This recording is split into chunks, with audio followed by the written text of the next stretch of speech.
ready? Yeah. Yep, and We gotta clap, right? We can. I have the audio set, so I can just Oh, link it is up. it getting this?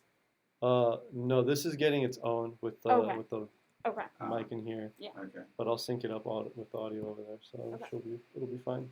All right. Cool. All right. 3, 2. Just started on off.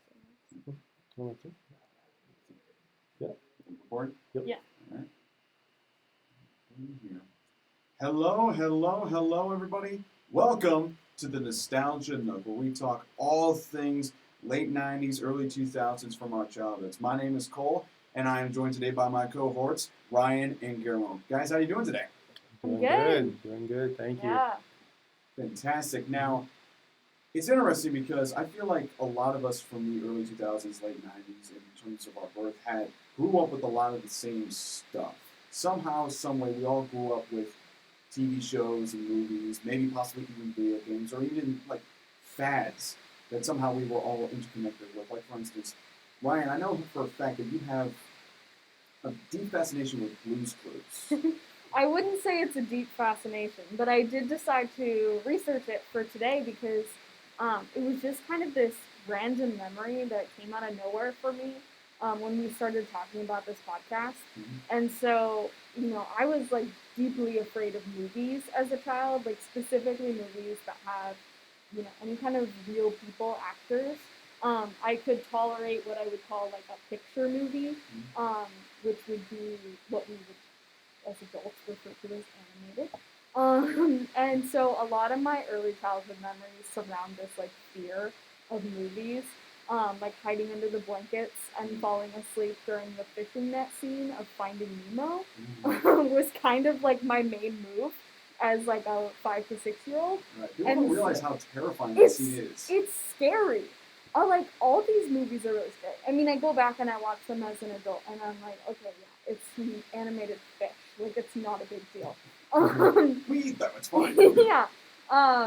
And I left the theater 5 minutes into Ratatouille, famously, because it was too scary for me. So it's not that... that makes sense, because that old lady with the shotgun, she goes crazy. Yeah! And I was really anxious about the whole, like, rat being in a kitchen thing, because I cared a lot about healthcare. So one of my, like, big memories, or where, like, this idea to research Blue's Clues came across, it was my mom brought home the movie Honey, I Shrunk the Kids from Blockbuster. And I remember the scene at the beginning where the little kids, like, run across the front yard. They're, like, coming home for dinner. And I saw that, and I was like, what do you mean we're watching a movie with real people in it? Like, Mom, what have you done? I don't want to watch this. And I didn't even get to the part where the kids got shrunk. Like, this was, like, scene 1 of the movie. And so I ended up settling on my parents' bed, and they put our VHS tape of Blue's Clues big musical movie on the TV, and that is what I watched that night instead of Honey, I Shrunk the Kids. And so even though I watched that video like probably hundreds of times, I honestly couldn't tell you before I did this research what the show Blue's Clues was about. So I just decided to go back and rediscover it. So, for the uninitiated and those like me who have forgotten, Blue's Clues is a very simplistically animated half-hour television show geared towards preschool-aged children. It follows the adventures of a dog named Blue and her companion, who's also the only non-animated character, Steve. And each episode is an adventure really in communication between Blue and Steve. They play the game Blue's Clues, where Blue leaves her paw print on different objects in order to communicate her wants and needs with Steve. That's kind of my grown-up lens of what's going on. Right. They treat it as this like cutesy little game, and I'm like, no, it's really just a dog and a human man don't speak the same language.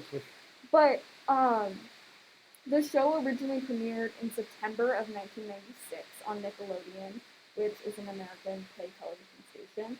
And so as part of my research, I wanted to go back and watch some of those early 90s, early episodes from the 90s episodes, and so that actually required purchasing um, either individual episodes on like YouTube or Apple, or getting a subscription to Paramount Plus, which I think is really interesting because just that shows the way the media landscape has evolved in the years since our childhoods. Oh, yeah. Like I had this on VHS tape and I watched it every single day. Until the VHS was just worn out. Until you couldn't see anything on it and we donated it to Savers. But uh, it's just so interesting that like now we get our TV based on this kind of like reinvention of cable. Right. It's funny. I signed up for the free trial of Paramount Plus so that I could watch it. Right. The only interesting content on Paramount Plus are the children's shows because they are Yeah. all the best ones from our childhood. Of course. Like I genuinely thought about sitting down and watching an episode of Bob the Builder as well. Because that was an incredible show.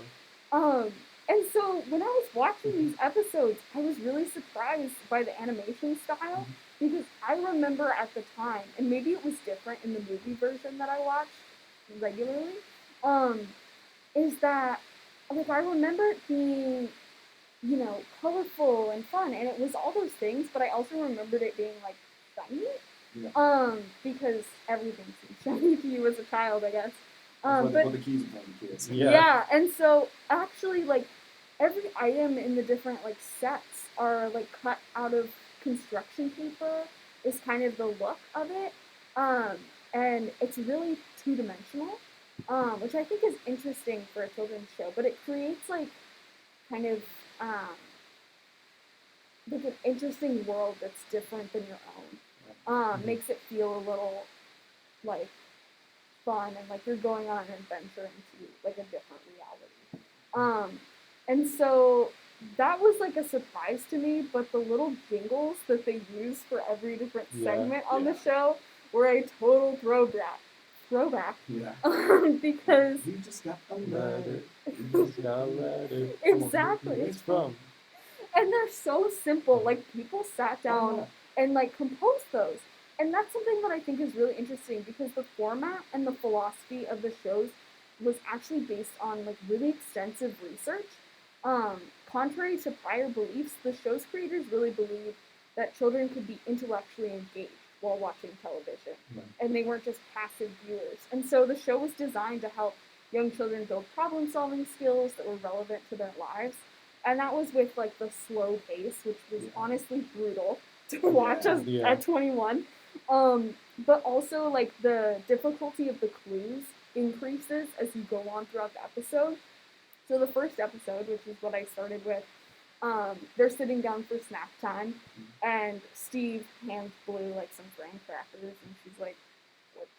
Like I want more than graham crackers." Right. But they don't speak the same language, and so she walks around and she puts a pop in on a cup, and Steve is like, "I wonder what this means." And like as an adult, you're like, obviously she wants something to drink. Yeah. But they go through it very slowly and at the child's like brain thought pace, like at the pace that a kid would think through a problem, and so it kind of keeps them from getting frustrated with the situation and like in over their heads and just completely blocking out. And so you know they go from a cup to a straw, and then you're like, oh, she wants to sip something out of the cup, and then they go to a cow, which is a more complicated clue because you have to think about, you know, what comes from a cow that you would want to drink. Right. And then you're building that knowledge. And they also use the kind of call and response style that helps engage the children. And there are also like disembodied children's voices that kind of scream out the responses to different things just to model. That was so creepy.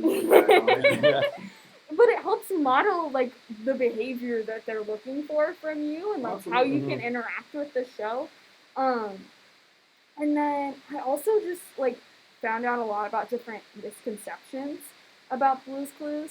Like I know I was talking to you earlier, and you guys didn't know that the main character Blue is actually a girl. Yeah, we never knew that whatsoever. Like, of course, like we always associated the color blue with boy. That's always been a constant thing in our society when the gender reveal is was put upon the parents. But yeah, like none of us really ever thought. Also, Yeah. I don't think any of us were even really thinking about the gender of the dog. We were just like, oh, that's just blue. Yeah, Mhm. blue Yeah, equals it's boy. Yeah. It's kind of like the Tweety effect. Like nobody for years nobody knew that Mhm. who Tweety was. You didn't know if Tweety was a girl or a boy. You just didn't know Yeah. Mhm. because you were just enraptured by Sylvester and Tweety just going at each other. Yeah, and Yeah. for me, I got confused when they introduced. There was like the girl one. There was Yes. a pink one, Magenta. magenta. Yeah. Yeah. Yeah. 'Cause I don't even know if magenta was a girl. I just- Magenta is a girl. Okay. That's the neighbor dog. Okay. As I learned, and yeah, she's introduced later. But I think it's just really interesting how like we attribute or like we associate colors with gender, and so really easily this like standard of society is placed upon just like an animated doll and a television Right. show. Yeah. And it shows how quickly children are socialized into gender roles. And so I think that's really interesting. And even that the color blue is associated with boys only in modern Western culture. So it just shows how quickly that's come around. And then also, um, one thing that came up when we started talking about this show is how Steve left the show. Yeah. Yeah. Who's the adult character? I mean, I think he's supposed to be a teenager, but The only live action character. yes, in the only entire- live action character. And so even though the show was doing really well, in 2002, after 4 seasons, he actually left. And in his place, they brought in another host who they introduced as Joe, Steve's younger brother, and like terrible, vicious rumors swirled around his departure. People said like, oh, he was left to pursue a music career. He was struggling with addiction. Yeah. People claimed he was dead. He's very much alive. There are Right. photos of Thankfully, him thankfully. alive at the time. He was working at the time. But didn't stop people. And so, actually, on the 25th anniversary of the show, which was last year, he came back and reprised his role in a little video addressed to the audience that grew up with him. It obviously was not Mhm. meant for the audience now. No. Um, The audience now but- would be like, who is that dude? Yeah. But just explaining that his character went off to college and like learned and grew, and just kind of along with us who grew up watching the show. And, you know, actually he just didn't want to make children's television forever. Right. And he Yeah. was starting to go bald, the Right. actor who played Steve. So he thought it was time to stop playing a teenager. Yeah, so it was just really interesting to go back and look at this like cultural artifact and dig up those memories. Mhm. Yeah. Especially yeah. because like you get the Mandela effect of one like blue, us not knowing that blue was a girl, then all of a sudden getting confirmation on the rumors, just like, oh, what's he on drugs? Did he want to go be a big time rock star? No, he just didn't want to do Yeah. TV. Yeah, just He don't wanna wanted do to it move on, anymore. and he actually remained a producer on the show, Yeah. and was still working closely. So he still had a deep with- connection with Yeah. the show some way, somehow. He wasn't like, just like angry or Yeah. over it. No, there was no like storming out of the office, dramatic scenes like that. Like He didn't it pull a Jerry Maguire and just like, who's going with me?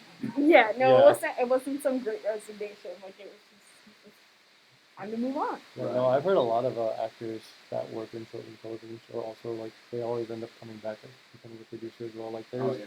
that one girl from Lazy Town. Noel, Yeah, the pink hair girl. Right? Yeah, I believe she went to go work there, and then once she became old enough, and obviously she wasn't like a kid anymore. She like went to study, go to college, and everything like that. But eventually, she did end up coming back to just different children's programs because Lazy Town, unfortunately, it ended. Yeah. But she did come back to that same television network and just managed to help produce everything else that came about. No, absolutely. And it was funny, like, it's always funny when you see a lot of these young child stars come back into, like, a backstage role. Like, I remember seeing promos for the guy who played Freddie Benson on iCarly, Yeah. Nathan Kress. All of a sudden, like, he's now directing shows for Nickelodeon. And it's just like, I didn't think he was even interested in that kind of stuff. Like, most people in that situation are like, okay, now I'm on this kid's show, but I'm going to become a mainstream actor. I'm going to become like the new Josh Peck or something like that. Yeah. But no, they just I think a lot of people just in that situation get more comfortable into the backstage world. It's like, I've had my fill.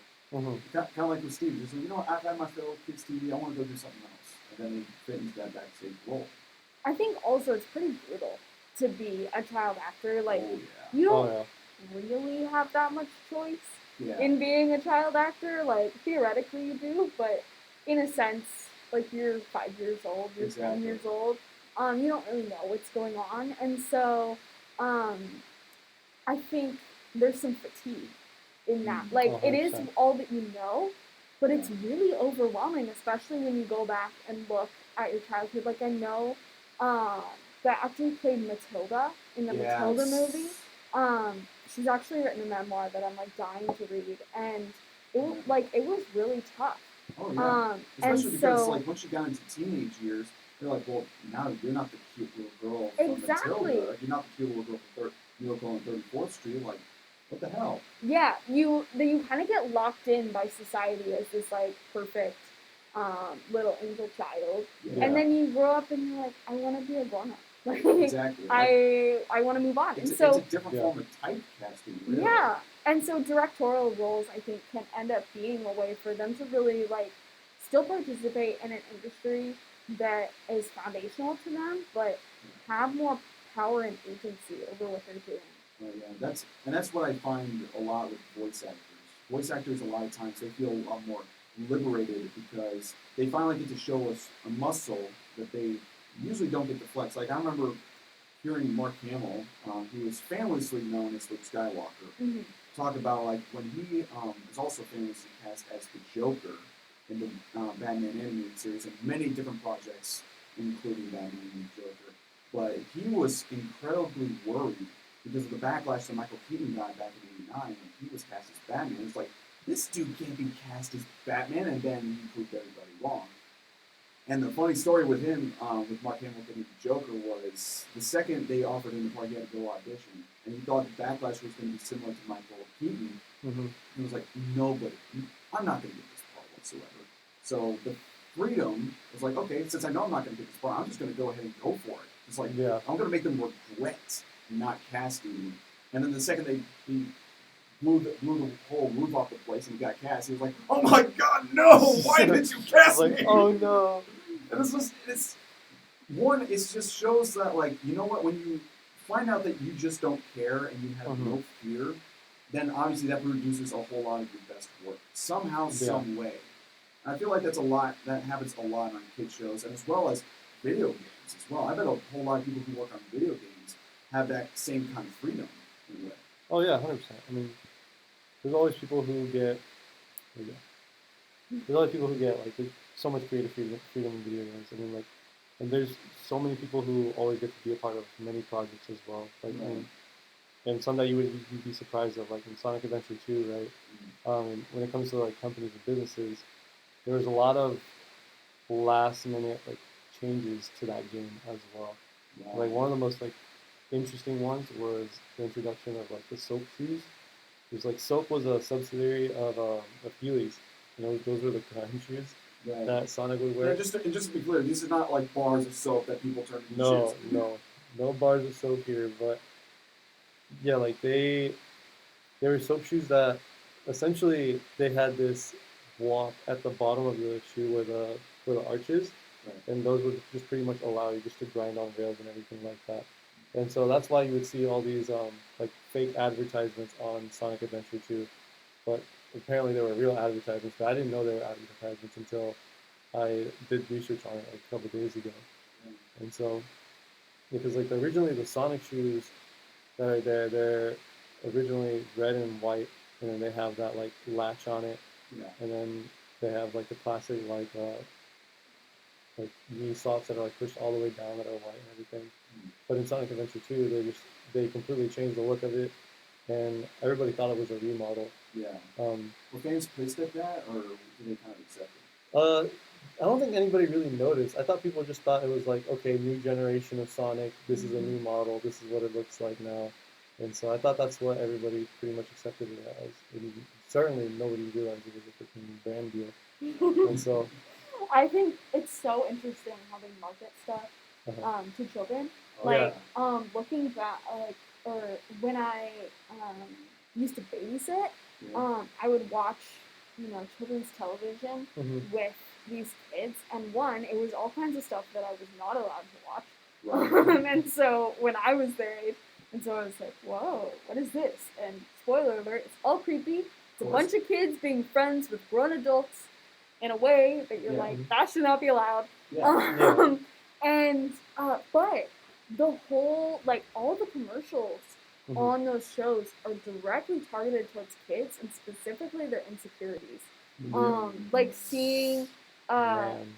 like Yeah. it's like Zendaya doing like a Neutrogena face wash commercial or Mhm. whatever. I And can't the stand freaking Neutrogena the commercials. freaking 8-year-old that I'm babysitting is like, oh, I need that.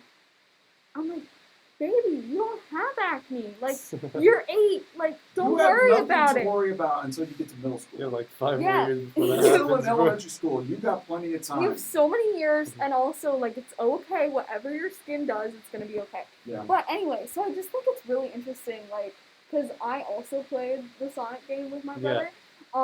And I can honestly say that I have no idea what you're talking about. Because we were just like, ooh, running around the world. It's such a glossed over fact. But I mean, Yeah. plus that game did change a lot about the franchise because first they introduced this like weird new story mechanic that a lot of people didn't really do at the time. So what they did was they had the light side, which was like Sonic, Knuckles, Tails, and then they had the dark side, which was Eggman, Shadow, and then Rouge.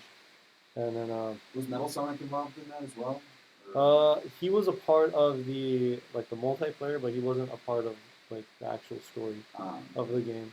But yeah, going back to that, the story had this thing where you would play through the light side of the story, and you would go through all these like missions and everything like that, and then once you completed that, you have to go through the dark side as well, which would also have the exact same missions, but they would all be formed differently, so they were completely different levels. Just some would be a lot harder, some would be a lot faster, depending on who you're playing. And then at the end, these missions would intertwine, and then they would just pretty much tie up the entire story because you would get the backstories of pretty much everybody. It was very interesting. And then it was also that reminds me a lot of like Last of Us Part 2 if you ever played anything. I have not, unfortunately. Yeah. I need to though. It's a hell and a half to get through in a Yeah. way, depending on where you stand with the characters and the story. But it has the same kind of setup. Like first half you're playing as one character, and then you're playing as the opposite character throughout the entire second half. And you're just like, how did we get here? Oh, dude, 100%, dude. Like stories like that are so like they're really hard to write. I don't. They can be interesting for sure. No, like yeah, for Sonic Adventure 2, I mean, like, spoiler alert, but like I mean, the game came out in like 2004. Yeah, spoiler alert. We don't care about that anymore. But yeah, so like the story with that game was so each one had their own like personal thing that they had to do. So like Knuckles was like trying to repair the Master Emerald. Right. Sonic was trying to beat Eggman, and then Tails was just following along, trying to help him in any way he could. And then on the dark side, you had Shadow, and this is like where the stories get all weird.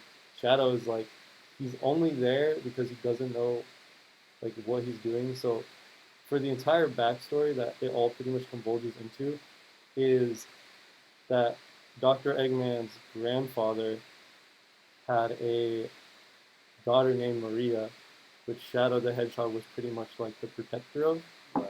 And then, but she had, I think that in the game it was called NIDS, it was like neuroimmune deficiency. It was supposed to be like AIDS, but they couldn't call it AIDS. Yeah. And so, yeah, the grandfather was trying to come up with something to save her, and Shadow is also trying to come up with something as well.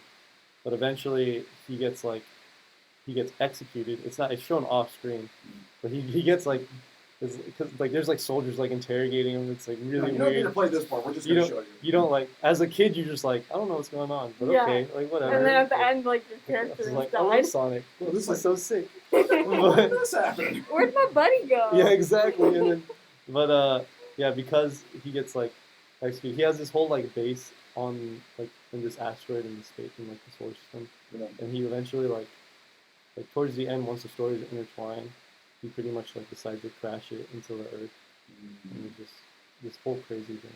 The story is pretty good for being like old 2004 2002 game, and just have for like a child like that's like 8 or 7 years old, like easy enough to follow.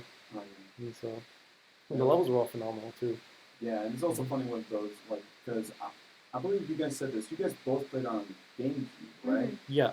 Yeah. So was that like your strongest memories of playing on GameCube? Because I was a PlayStation kid, so I didn't get the opportunity to go ahead and play like Mario Kart and Super Mario World and all these things and Sonic Adventures. I didn't play those games. Well, what was it like to play on the GameCube? For a layman who doesn't know what it was like. The GameCube was pretty interesting. I really enjoyed it. I didn't get a lot of time playing all the games that I wanted to play because, unfortunately, growing up, my family wasn't really financially like well off. But we would always go to like a pawn shop and just get a whole bunch of just like secondhand, just like random games. Like there's this game called Turok, and it was just like you're like some like dinosaur hunter in the future, and then like every weapon had like a second variation of it. Like you had this grenade that would just obviously grenades just blow up, but then you would transform it and it would just turn into like a black hole grenade and just suck everything. It was interesting. Those are my memories pretty much. That sounds like something my brother would love. He collects old GameCube games. That sounds like a genius concept. It's a fun game. I have no idea what's going on. Yeah. My really fun. My core memories of playing GameCube are definitely Mario Kart, Double Dash, and Animal Crossing. Right. Amazing. And that stuff goes back on that. Oh yeah. It was Animal Crossing was 2001, I believe. Yeah. Animal Crossing was pretty old. Yeah. And then I'm sure it was when I was born. And so Mario Kart was like the first game that we got on our GameCube. And it was mostly me sitting next to my brother, being the second person on the cart who carries the items, and him yelling throw at me, and me having terrible reflexes and not doing it in time, and then him getting pissed at me. But only to the level that my parents would tolerate. It's like you can't get so mad that you throw a shoe. If you get too mad, you won't be able to play anymore. Yeah. So I think that came up with the concept of like for most people, it's like, okay, once you start to get pissed off, just walk away. Just walk away. Just get up, walk away, take a breath. So those are my big memories of the GameCube. But honestly, we still pull it out sometimes because it's pretty fun. Yeah, it's super fun. It's always fun to go back and play those games. Like recently, like speaking of like grind shoes and stuff like that. Like I remember playing Ratchet and Clank recently, and those grind boots at Sonic game that reminded me a whole lot of Ratchet and Clank. You got the exact same thing, but I don't think like they came out like the exact same time around 2002. Yeah, around there. Yeah, so I think for Ratchet and Clank, it was more so like trying to get the skateboard culture because that was starting to really above with like the Tony Hawk Pro Skater games and like I think X Games was starting to get formed around that time. No, 100%. Then in the Sonic Adventure 2 series, there was like a San Francisco level. It's literally the first level called City Escape, and there's so many like rails you can grind on, and there's also like these what are they called, half pipe stripes? Yeah, something like that. Or you can just pretty much just shoot off of it. Yeah. And so there's a lot of signaling to that culture in those games. Yeah. It was a strange time back then because like I think there was a lot of holdovers from like the late 90s to where everything had to be like extreme. Yeah. Extreme rad. Sick. Sick. We're totally fantastically tubular, bro. Oh God. Like that was like rocket power for me on the Nickelodeon. Just like constantly going after that X Games, skateboard, surfing culture, and you're just like, well, is this supposed to be like for some weirdo Midwestern kid? I don't get this. I think the answer is it's not. Exactly. This wasn't meant for you. Yeah. This was meant for these people out here on the West Coast. Well, you know what? I think it's about time we go ahead and wrap this up and get on out here. Thank you guys so much for joining with me today and sharing these amazing stories of our childhoods and seeing what all we can go ahead and just reminisce about. So that's it for the Nostalgia Nook. I'm Cole. This has been Ryan. Yeah, that's me. Thank you guys so much for tuning in. We'll see you all down the road. All right. There we go.